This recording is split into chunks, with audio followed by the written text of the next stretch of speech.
Bonjour, bonjour, nizeye ko mwaraye neza aho muri hose aho muherereye, hariho ubugorovye, hariho abari muri midi, hariho abo bukeye ego hariho abaryavye.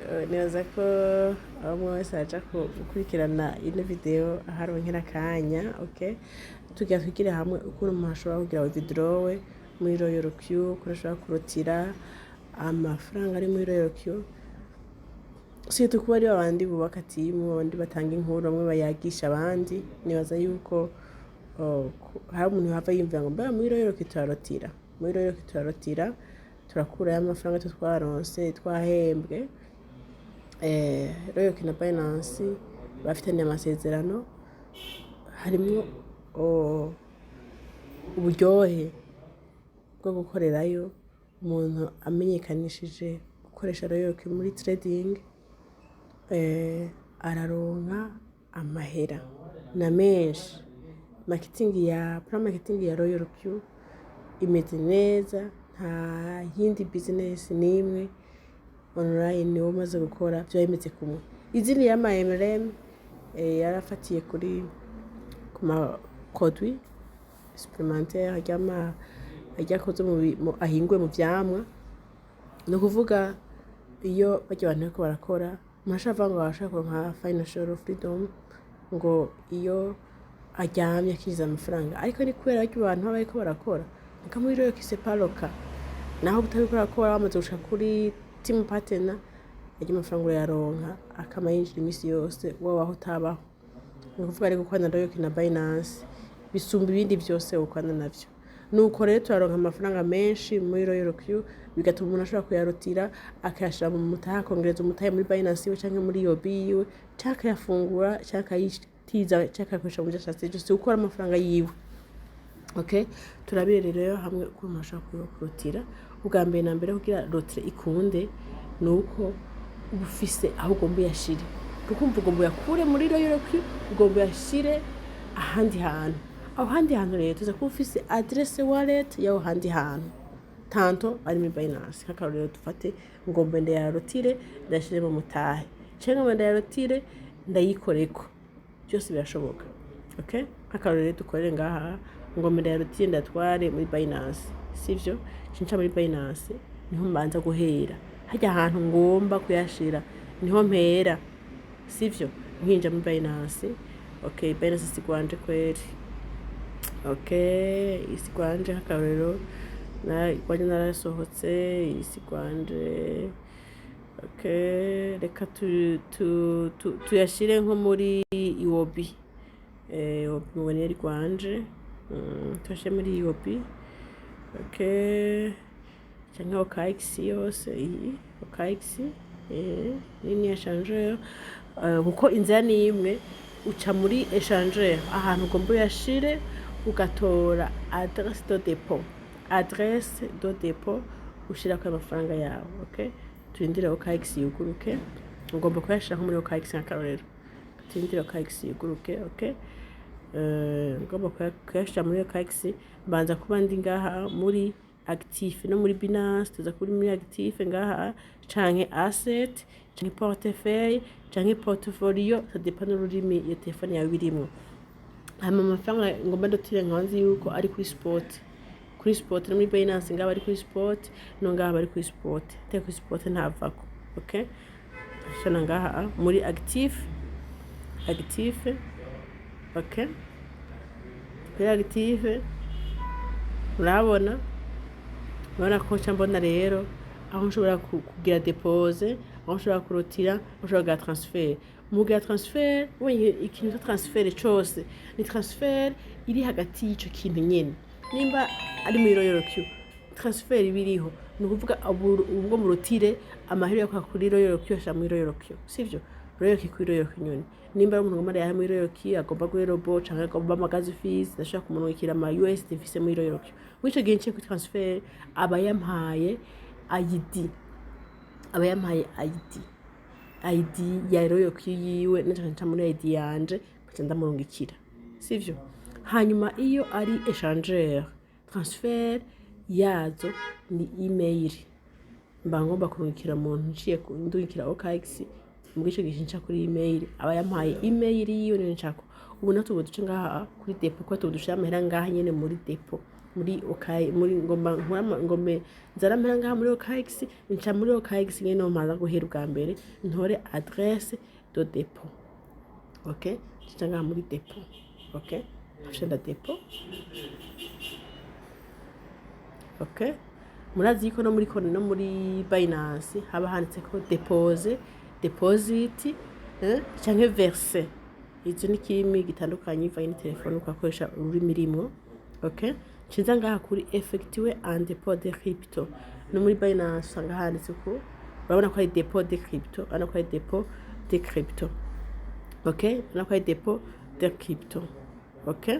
Mashashona ngaha kuri effectué un dépôt de crypto. Okay? Hashonda effectué un dépôt de crypto. Okay? Hanyuma abachakuzanira ama crypto. Ukeneye kudepoza iki okay ukeneye kudepoza iki nkeneye kudepoza USDT ushaka gomba kudepoza crypto kana kamwizi urayemeza ko nyine bahaguha adresse yayo unagomba ama adresse ya USDT kubera niyo ngomba depoze okay kuri USDT cinca kuri USDT okay tindire connexion no kuvuga ni aho buri hose ukeneye gutora adresse de depot imbwi ugomba gushiraho amahera aho hantu hanyuma iyo adresse nico twara hahandi ugomba yakure tugomba kurotira amafaranga ari muri Royal Q tuyashire muri échangeur kanaka ari umuntu nawe uyaha kugira ngo nk'amarundi mweshanje araguha adresse yiwe agaca guhana na réseau yaciye ko kugira mu kuyarungika nawe uce kuri ya adresse yaguha na ya réseau yaguha ugashobore kumushikira abantu batumva réseau ni network okay abantu batumva réseau ni network okay abantu batumva réseau ni network niko akundi kwarunka amahera umurimo kashe ubundi akavuga ati nje nca kuri inoti ubundi akavuga ati jewe nca kuri n'ibindi no kuvuga ni réseau no kuvuga izina ma réseau de dépôt okay na ma réseau de dépôt okay murayibona réseau de dépôt muco gihe rero nk'akarorero reka ushitamo turaba ikatamake iyi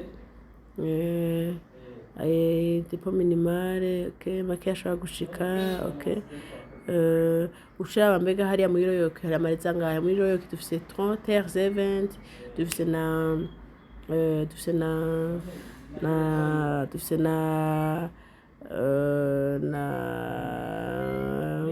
Polygon tufise na Polygon turafise n'iyindi imwe Polygon na Polygon TR70 na BP20 ushaba rero mu marezo muri yo kabariyo akaba yitamo ngaha TR70 yi canke ukaza ngaha kuri Polygon yi canke BP20 ngana yombonamo BP20 okay duhitamo rero Polygon wari mhitamwo okay Polygon okay Polygon kwereka tamakeya no kuvuga murazi namwe muko maruka amahera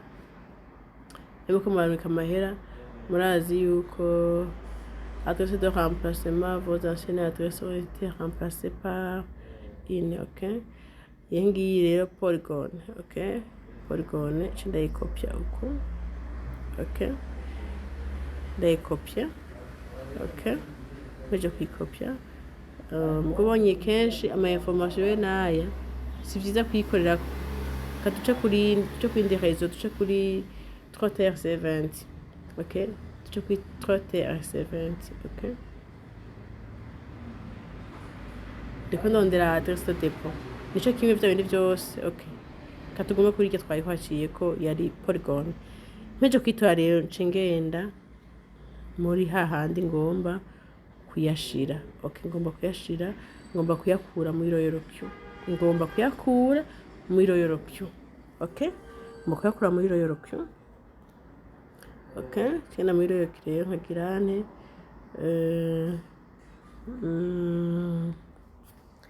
okay muri Royal ngenda kuri withdraw. Okay.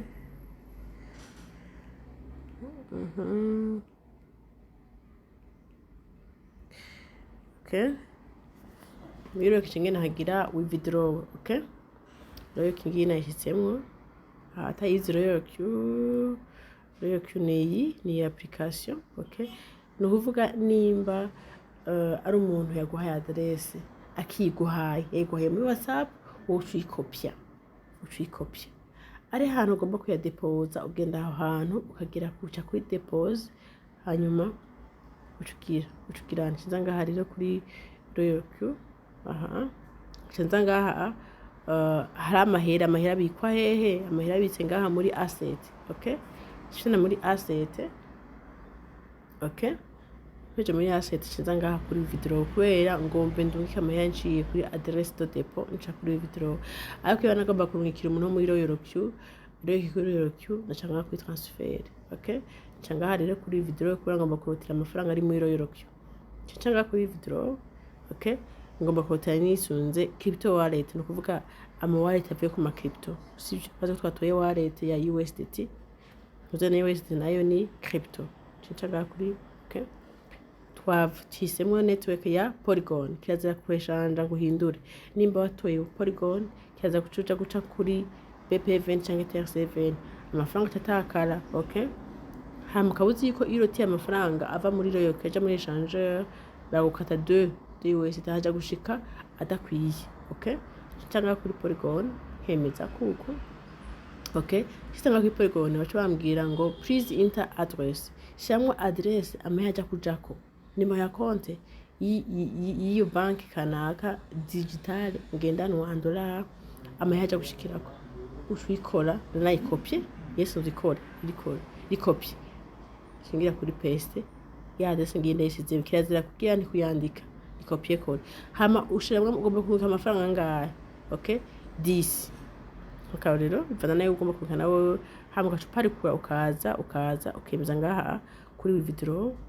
Okay, basa ngaha ugasoma ibintu bakubwiye kutaja kwihenda iki ukashobemeza ngaha kuri I have checked byose wabiravye. Okay, koshe ugaca wemeza ngaha kuri confirme. Okay, fite ngaha shabagira ati sending a code babone yuko nyene ukarotse nyene ubyifujije baguhe code muri email verify cyo ngaha kuri send code. Okay, hanyuma babakubwira ati bashiramwo babwiye ko code yawe send bashiramo mode pass yawe yarotre umunsi afise mode pass de umunsi umuntu afise mode pass de yiwe. Okay, hanyuma naguko tantiketo mbanda ifise bana yisizemwo. Okay, hanyuma rero nkacengira hane cengenda rero nkazana code bampaye muri email. Okay, cenda muri Gmail nkazana code ngiyi Gmail ngiyi. Okay, nkazana code. Okay, nkazana code muri Gmail babampaye nkayizana ngiyi imwe mayibona ngaha ikodi ucishondamwe. Okay, ngiyi bayimpaye ngenda yikopya uku nkayisha kutoki nkakopya ikaba kopye. Okay, nkanda yizana hahandi bayinsaba ngaha. Okay, nkayishiramo ngaha nkagira paste. Okay, paste mayibona nkacanenza kuri paste ukuvuga kore. Okay, nkacengena muri Google Authenticator nayo nkatora iki code Google Authenticator mayibona ngiyi ndefyondamwe uko ndeshonzemo ikimama code. Okay, ikimama code nkayizana iyo code ya Royal nkayishiramwo ngaha aha sivyo mmeje kwishiramwo kinemeza kuri confirme amahera ubwo nyene acavamwo agacarangurura hariya twayarungitse ugiye muri OKX kwe twayakuye muri twasize muri OKX ucuyasanga yagushikiriye. Nuko rero withdraw igenda muri Royal k'umuntu aba ariko arakora atanga inkuru hanyuma gahembwa kandi akaba anategura kuzohembwana na menshi cyane ni mu myaka izoza kuko urugendo dukora muri Royal n'urugendo ufise aho urugendo arugarukira. Hanyuma gashofasha baca wicara ukarya neza vraiment. Yego ukarya neza vraiment wicaye ugita kibazo hanyuma gashofasha n'abandi gushikana aho washitse muri financial freedom. Okay, aho ugize amahera 3500 USDT par mois n'amadividende yinjira ku munsi bivanye n'byinjiye muri Royal na Binance hanyuma n'ayandi bagira ronka par jour n'umwaka uheze waronka amadividende kuya ko umupartenaire wa Royal Q. Ni kuvuga rero urarutira ugashyiraho ushaka urarya urakoresha indi migambi yawe. Iyi ni source de revenu ikomeye cyane ane pas néglige nuko muwandanye munkurikirana.